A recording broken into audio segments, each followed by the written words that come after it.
Your morning ritual just picked up a new variable. It's no longer just coffee, headlines, and production schedules. It's coffee, headlines, and a war in Iran that reaches all the way into your plants, your dealers, and your balance sheet. This is Auto Intelligence produced by Autoagentic. We're not an AI hype show. We're here to track how real geopolitical shocks collide with automotive operations, intelligent systems, and the decisions leaders have to make next week, not next decade. I'm Steve. I'm Claire. We're part of the Autoagentic team where the focus isn't which AI tool did you try, it's what intelligence architecture are you actually running. New episodes every Tuesday. So whether you're starting your day with an espresso in the tower or sipping tea on the service lane before the doors open, thanks for making auto intelligence part of your routine. The audience keeps growing, and we don't take that for granted. Today we're unpacking how the war in Iran is already reshaping energy prices, supply chains, and demand patterns, and why a narrow strip of water called the Strait of Hormuz suddenly sits in the middle of your automotive strategy. This isn't about politics. It's about operations, capital, and the shift from pilot AI experiments to real coordinated intelligence in an industry that just stepped into another permacrisis moment. Before we talk about exposure models, fuel curves, or dealer demand, we need to anchor ourselves in facts. Because if you don't understand the starting conditions, you can't model the shock. On the morning of Saturday, February 28th, the United States and Israel launched coordinated strikes on Iran under Operation Epic Fury. Reports from defense and trade press indicate that Iran's supreme leader and several senior security officials were killed in those strikes. Within hours, Iran's Revolutionary Guard began broadcasting that passage through the Strait of Hormuz was not allowed. Vessel tracking showed traffic dropping by roughly 70%. Major carriers paused or rerouted vessels. Iran then launched missile strikes at Israel and at Gulf states hosting US bases: Kuwait, the Emirates, Bahrain, Oman. Israel responded not only with conventional force, but with a major cyber operation that drove Iran's internet connectivity down to roughly 4% of normal traffic. We're recording this on day 3. Oil markets reacted immediately. Brent crude jumped roughly 10%. The risk premium on oil effectively doubled. And that's where this stops being foreign policy and starts being your fuel bill, your freight bill, and your transaction price on the lot. There's one geographic choke point that turns this from a regional war into a global industrial event. The Strait of Hormuz sounds abstract, a thin strip of water between Iran and Oman. But every day, roughly 14 to 15 million barrels of crude move through that corridor, about 20% of the world's oil supply. Automotive manufacturing solutions put it bluntly. The connection between that waterway and an assembly plant in Nagoya or Sunderland may seem abstract. It is not. It is one of the most important physical constraints on the industrial economy. Alternate pipelines can only offset a fraction of Hormuz capacity. A sustained closure could remove 8 to 10 million barrels per day from global supply in the short term. And it's not just crude. Liquefied natural gas shipments move through those same lanes.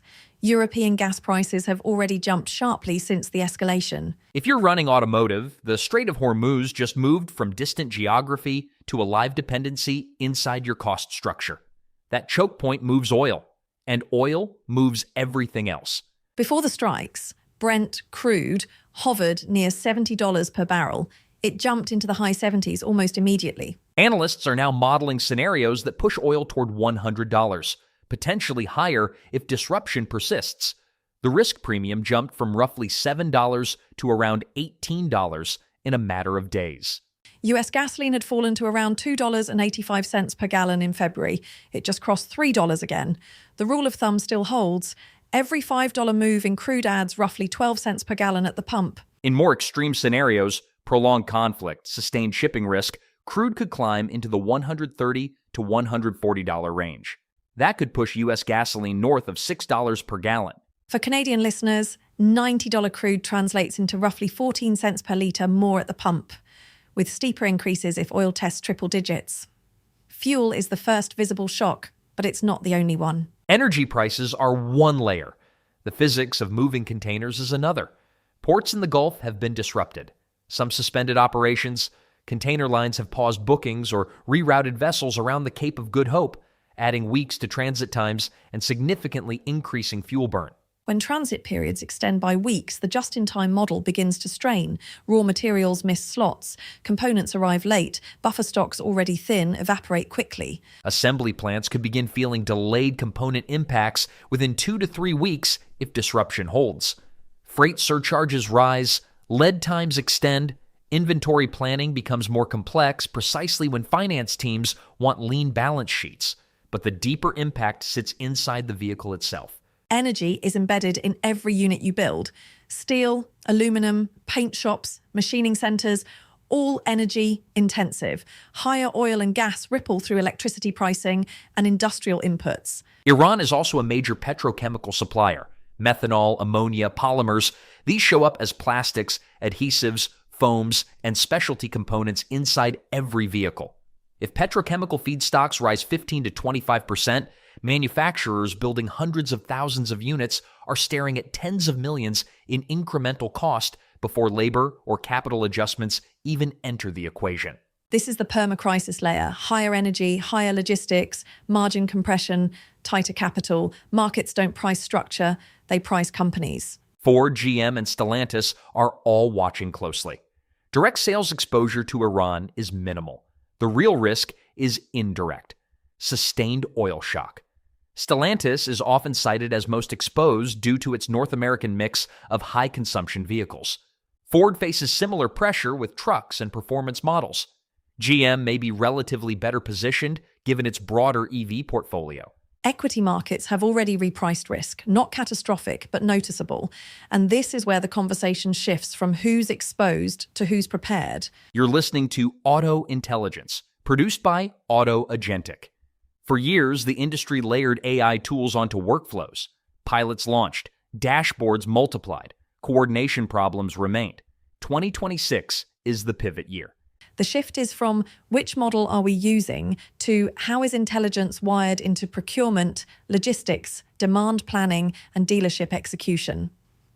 Auto-agentic coordinates specialized automotive agents inside a shared enterprise architecture, because when a choke point moves fuel prices globally, you don't need more tools, you need coherence. Now let's apply that lens to electric vehicles. It's easy to say higher gasoline pushes EV demand up. Directionally, that's true. But EV supply chains are energy intensive. Mining, refining, smelting, shipping, all exposed to rising fuel costs and freight volatility. Battery manufacturing remains geographically concentrated. Upstream material flows are still dependent on global shipping routes. So the paradox is sharp. Electrification becomes more attractive to consumers while simultaneously becoming more expensive to execute. This is where intelligence architecture matters. Seeing how energy shocks propagate across mineral sourcing, plant schedules, dealer allocations, and total cost of ownership models in one coordinated system. Consumers buy vehicles inside an economy. Every $10 increase in crude tends to lift inflation modestly. Rate cut expectations weaken. Vehicles are already significantly more expensive than pre-pandemic. Payments have climbed sharply for younger buyers. Higher fuel plus tighter credit conditions adds real friction to demand. On the commercial side, diesel represents a major operating cost for carriers. Sustained increases push freight surcharges higher. Smaller operators feel it first. Automotive logistics can no longer be treated as a black box. Visibility into carrier health and diesel exposure becomes essential. And modern conflict doesn't just move through oceans, it moves digitally. Cyber activity often rises in asymmetric conflict environments. Infrastructure and supply networks become targets. We've already seen offensive cyber operations disrupt connectivity dramatically. Software-defined vehicles and connected factories sit inside that blast radius. History shows oil shocks accelerate structural change. 1973 reshaped fuel efficiency and consumer preference almost overnight. Today's structural accelerants are electrification, supply chain regionalization, and intelligence architecture. The question is whether your organization accelerates with the shift or absorbs the shock blindly. Operational checklists matter. Map petrochemical exposure, model extended routing, review cyber posture, scenario plan, demand mix. But those answers often live in disconnected systems. An intelligence architecture approach asks a harder question. Can you see how a 70% drop in Hormuz traffic changes energy costs, supplier reliability, freight exposure, EV demand curves, and credit approvals inside one coordinated system? That's the shift from AI as a tool to AI as an operating layer. Permanent shocks require coordinated responses, not fragmented reactions.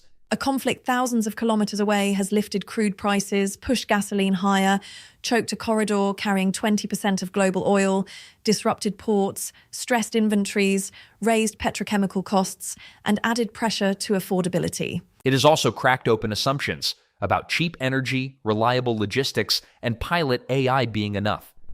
The question isn't whether more shocks are coming. It's whether you've built an intelligence architecture capable of absorbing them. For dealers, that means preparing for demand shifts while managing rising operating costs. For OEMs, it means resequencing capital and confronting coordination gaps. For the industry as a whole, it means recognizing that geopolitics is now a standing constraint. This episode was produced by Automotive, building the intelligence foundation automotive organizations will rely on over the next decade. Learn more at autoagentic.ai. If you have a story from the front lines or a topic we should unpack, email Barry, founder and producer of Auto Intelligence and co-founder and CEO of Automotive, at barry@autoagentic.ai. New episodes every Tuesday. Stay curious, stay coordinated. And remember, the architecture you build this year determines how you navigate whatever comes after Hormuz. Thanks for listening.